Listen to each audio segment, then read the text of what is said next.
Hey, what's up guys, it's Lee. Today we're gonna talk about what is in my camera bag. Now here we are smack dab in the middle of the year, and a few things have changed for me in terms of how I carry my gear. So I wanted to make a video just basically kind of going over that. And hopefully this video is gonna be helpful for you if you're thinking about how you need to carry your gear, what kind of gear you might want to bring with you on a wedding day, or just to see what's in my bag. So definitely stay tuned for that. Recently I moved from using bags like book bags and, you know, bags that go over your shoulder and things like that. And I moved to a roller primarily. And I've done that because really on a wedding day, I just can't keep lugging around all that heavy equipment on my back. It's just not smart. It's just not conducive for a long day, especially when it's hot outside. I find myself sweating like a pig. It's just not the way to go. So I actually recently moved to a Pelican 1510, which is a solid hard case and protects my gear. And I use the track pack system in there to actually protect and store all of my gear, which I found to be pretty cool.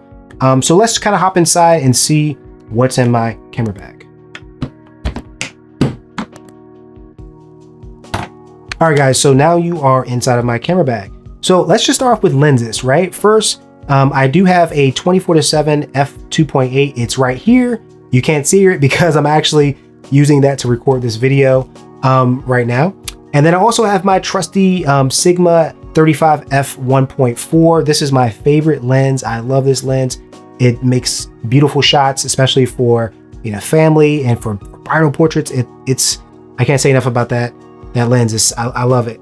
And then I also have the Sony 85 f1.8. At some point, I'm probably going to upgrade to a fancier version of this, but for right now, this is actually doing a good job for me, and I'm not pressed to upgrade to a heavier version. And then of course I bring with me my Sony G Master 70-200, which I love. Gives me that extra reach that I need, and the photos are beautiful. Then underneath that, I'll always bring my Holdfast straps as well. And this basically allows me to carry two bodies with me. I'm not gonna pull it all the way out, but you guys know what these Holdfast straps look like.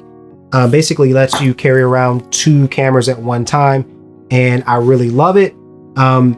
If you are somebody that shoots with one camera during a wedding day and you switch your lenses out pretty often, I would highly recommend that you invest or at least try out the Holdfast system, because you're going to be able to carry two bodies. Now, if you're switching lenses throughout the day, chances are you're going to miss some moments that you would want to capture otherwise, and having two bodies is going to give you the opportunity to do that. So definitely will recommend that. It's up to you if you want to do it. It's up to you, but that's what I recommend. Now I also shoot with two bodies, right? Because you got to do that. That's what you got to do. You got to have two bodies, got to have a backup. You got to be safe.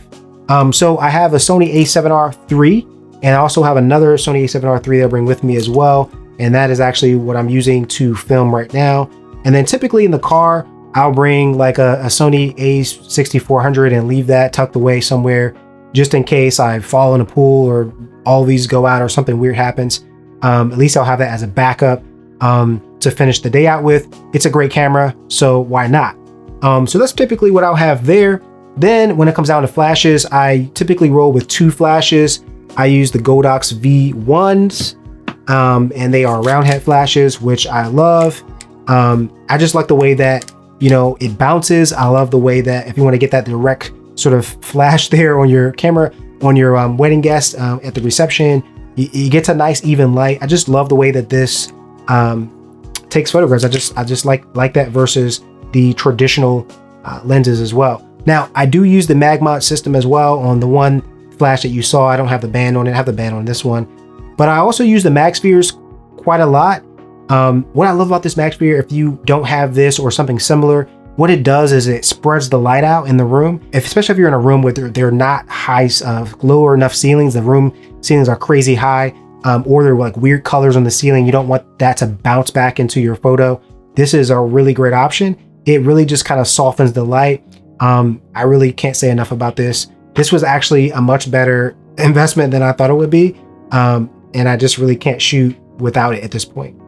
Now when it comes down to triggers, because you got to have a little off-camera flash, right? You can't just be a natural light shooter without your flashes. But I have two actual triggers. I have the X2T and I also have the X Pro, and I basically put these on both of my cameras, maybe during the reception, or maybe I'll just put it on one. It really depends on how I set everything up, but I use those triggers for those flashes. Oftentimes during the getting ready portion of the day, I'll take one of my V1s with the Magsphere and a small light stand, and I'll use that to add a little extra light into the room to bounce or to make the photos pop a little bit more. And then also, of course, during the reception, I do bring along some light stands. They're usually like 10-foot or 12-foot stands. I'm not gonna lug those out right now for you, but I do bring those with me. And on those, I put my 8200s, which are not in this case, but I bring them with me. So I have a couple of these 8200s, and if you are familiar with them, they are phenomenal. They have a lot of power and they last a long time in terms of the battery. I can shoot often a couple weddings before I even have to charge it at all, maybe 2 to 3 weddings, and it's still like almost like fully charged. It's ridiculous. So I love those. That's what I also bring with me as well. Now, just staying inside this actual bag for now, let me just actually kind of show you. It's actually a case, but you know what I'm saying. Now at the top of this, also have camera blower, which I gotta have. I also have lens cleaner, lens wipes if I need those. Definitely bring that with me. And then I also have this Peak Design slide light, and I like to use this during the getting ready portion of the day when I don't want to actually carry around 2 camera bodies, or I don't want to put my holster on just yet. I like to use this. This gives me a little bit more flexibility to get different angles and kind of move around more because the Holdfast straps, once everything's tied in, you can only move your camera up so high. And this is great because it allows me to get that movement that I need without feeling like I might drop my camera and then it breaks. I'm a little bit more paranoid like that. I see some people out there, they have no straps at all, and I can't do that. It's not me. And then I also have some brushes as well to kind of brush away dust. Definitely use those. Also forgot to mention, I do have some SD cards tucked away here, and this is usually more full, but I have those as well. And then I usually bring me another one along as well. And then back up top here, when it comes down to battery chargers, I do bring a battery charger with me just in case I need to charge some batteries or something weird happened. I bring that with the cord. The bottom one here, I have another one of these Magmod system or modifiers. I have the grid with the gels. So I have actually 2 of those that are in here. I don't use them a lot, but I bring them just in case. Now that's actually what's in this camera case or bag. What I typically also bring with me as well on any given wedding day is this Peak Design Sling Bag. I really love this bag. What I found is that pretty early on is that if I need something extra, another SD card, another lens or something like that, I find myself oftentimes needing something that just kind of stays more secure in my back. This is great because I can put it on and then tighten the strap and it stays in place on my back. I don't need to worry about it dangling around, because initially I would use like your normal like sort of canvas like camera bag, and it would just kind of hang there and I would have to keep moving. It was annoying. This bag is great. In addition to that, it has a lot of storage. So that's a lot of storage in here. And what I would typically do with this bag is, depending on how the wedding's going, let's say it's during the ceremony and I'm not quite sure how much reach I'm going to need or if I'm going to be able to get very close, I might take my 70 to 200 and actually put that in here. And then on my camera, I might have like my 85 on one, my 24 to 7 on the other, or my 24 to 70 and the 35. I might mix things up a little bit in terms of what's actually on my cameras, and then just kind of save this just in case I need it. And then that's great because it gives me peace of mind. If I need to switch out really quick, I can do that. So that's typically what I do.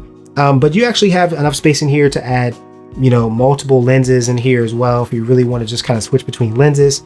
I put my extra SD card case in here as well. Have camera batteries if I need to switch out throughout the day. This basically stays with me the entire day.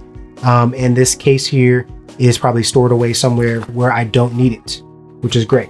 So that is really what is in my camera bag, aka my camera case. If this video was helpful for you, definitely hit the like button. That shows me that I'm being helpful and that you like my video. If you haven't already, make sure you hit the subscribe button as well for more videos just like this one. And if you want to be alerted every time I make a video on photography tips or gear, definitely hit the bell as well. Thanks for watching this video, and I'll see you in the next one.